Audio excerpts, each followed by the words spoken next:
যায় চাহ জনজাতিসকলৰ কথা কয় আমাৰ মজুৰি কেতিয়া বৃদ্ধি কৰিব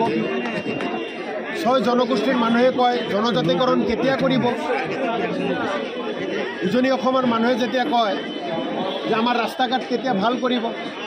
আমাৰ লাখ লাখ নিবনুৱা যুৱক যুৱতীক কেতিয়া চাকৰি বাকৰি দিব তেওঁৰ হাতত উত্তৰ নাই তেওঁ কৰিব নোৱাৰে যাৰ কাৰণে ইস্যু ডাইভাৰ্ট কৰাৰ কাৰণে তেওঁ মিয়াসকলৰ কথা কয় গতিকে হিমন্ত বিশ্ব শৰ্মাই অসমৰ ৰাইজৰ আগত ধৰা পৰি গৈছে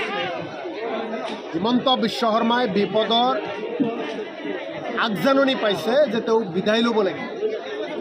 হিমন্ত বিশ্ব শৰ্মাৰ চকী যে নাথাকে তাৰ আগজাননী পাইছে যাৰ কাৰণে তেওঁ মিয়াৰ লগত যুদ্ধ অমুকৰ লগত যুদ্ধ এইবোৰ কৰি তেওঁ যুদ্ধ কাৰ লগত হ'ব লাগে যুদ্ধ দৰিদ্ৰতাৰ লগত হ'ব লাগে যে মই দৰিদ্ৰতা দূৰ কৰিম যুদ্ধ নিবনুৱা সমস্যাৰ লগত হ'ব লাগে যে নিবনুৱা সমস্যা দূৰ কৰিম যুদ্ধ হ'ব লাগে চাহ জনজাতিসকলৰ সমস্যা দূৰ কৰিম নদীৰ গৰাখহনীয়াৰ সমস্যা দূৰ কৰিম এইবিলাকৰ লগতে যুদ্ধ কৰিব লাগে তাৰ পৰিৱৰ্তে তেওঁ মিয়াসকলৰ লগত যুদ্ধ কৰিব লাগে এই কথা বৰ্তমান সকলোৱে বুজি পাইছে যাৰ কাৰণে উজনি নামনিত সকলোতে এটা কথাই হিমন্ত বিশ্ব শৰ্মাক বিদায় দিব লাগে বিজেপি চৰকাৰক বিদায় দিব জুবিন গাৰ্গ ডাঙৰীয়াক ন্যায়টো দিবই লাগে হিমন্ত বিশ্ব শৰ্মাৰ চৰকাৰে জুবিন গাৰ্গ ডাঙৰীয়াক কোনে হত্যা কৰিলে তাৰ কথা অসমৰ ৰাইজক জনাব লাগিব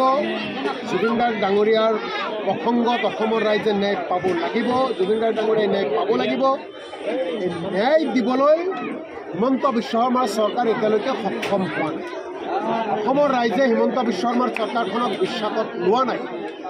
কিন্তু যেতিয়ালৈকে ন্যায় নিদিয়ে তেতিয়ালৈকে কিন্তু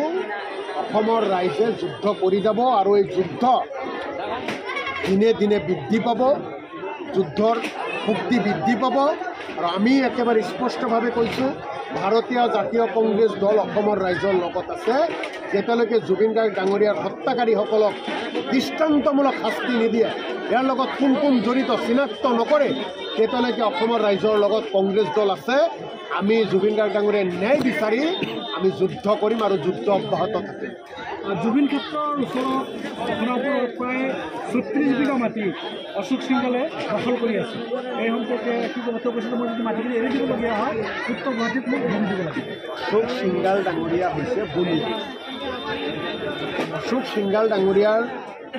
লক্ষ্যৰ উদ্দেশ্যই হৈছে অসমীয়াসকলক লুটি পুতি কোৱা কেৱল সোণাপুৰ নহয় গোটেই অসমত তেওঁ তেনেকুৱা সাম্ৰাজ্য কৰিছে বিজেপিৰ নেতা মন্ত্ৰীসকলে মুখ্যমন্ত্ৰী ডাঙৰীয়াৰ পৰা আৰম্ভ কৰি তেওঁলোকৰ সাম্ৰাজ্য বিস্তাৰ কৰিছে গতিকে কেৱল সোণাপুৰেই নহয় তেওঁলোক অবৈধভাৱে য'ত য'ত মাটি তেওঁলোকে কিনিছে দখল কৰিছে সকলো মাটি অসমৰ ৰাইজে মোকলাই আনিব নিশ্চিত হৈ থাকক তেওঁ কৈছে